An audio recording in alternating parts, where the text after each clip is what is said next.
So if we're going to understand Java, it's always great to go down the history, right? Get a little history lesson of how it started.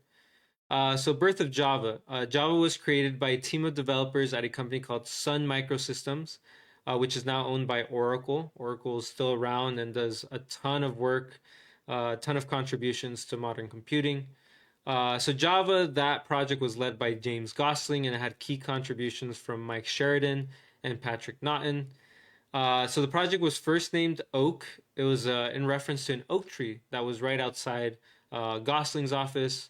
It was later renamed to Java in reference to a type of coffee from Indonesia. If you create it right, you get to pick the name for it.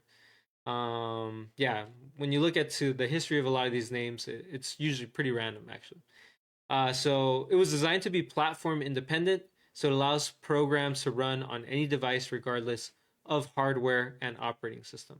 So again, back in the early days of programming, you had to worry about what kind of hardware you were running on. So Java was kind of a step forward in that sense. So you write once, you run anywhere, or WARA as they call it.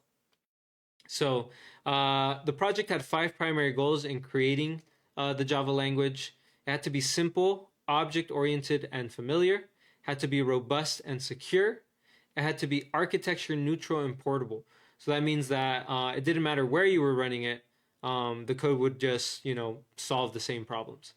Portable in the sense, right, that it was efficient, didn't take up too much space on those devices. It had to be able to execute those programs with high performance.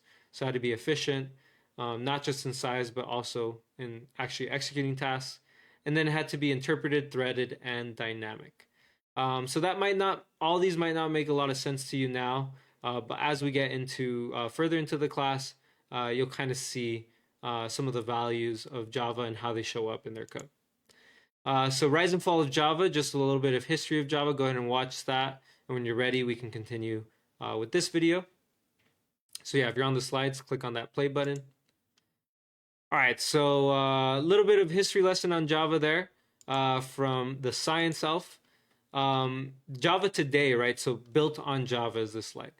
So Java continues to be one of the most popular programming languages in the world.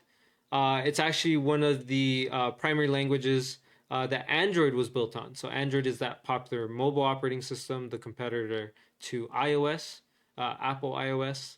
So it's widely used in large-scale enterprise systems. So a lot of your high-end business computing as well, they're going to be using Java. Servers, embedded systems, smart devices, IoT applications, a lot of these run on Java.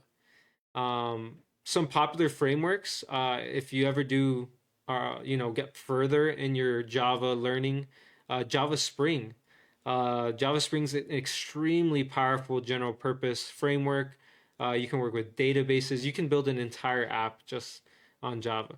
Now, of course, right, most applications these days, especially some that are customer facing, could be like a website, anything that regular users use, it's probably not going to be one language, it's going to be many. But as far as the back end is like the data part of an application, not so much like the screen part of the application. Those are going to be running on Java.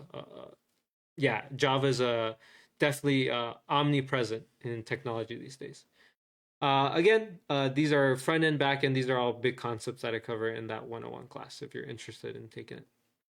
So some major companies that rely on Java for their systems include Google, Microsoft, Amazon, Uber, Spotify, Netflix, Instagram. Again, they don't run purely on Java. They're probably going to be using a mix. We call that like a stack, the different technologies they're going to be using.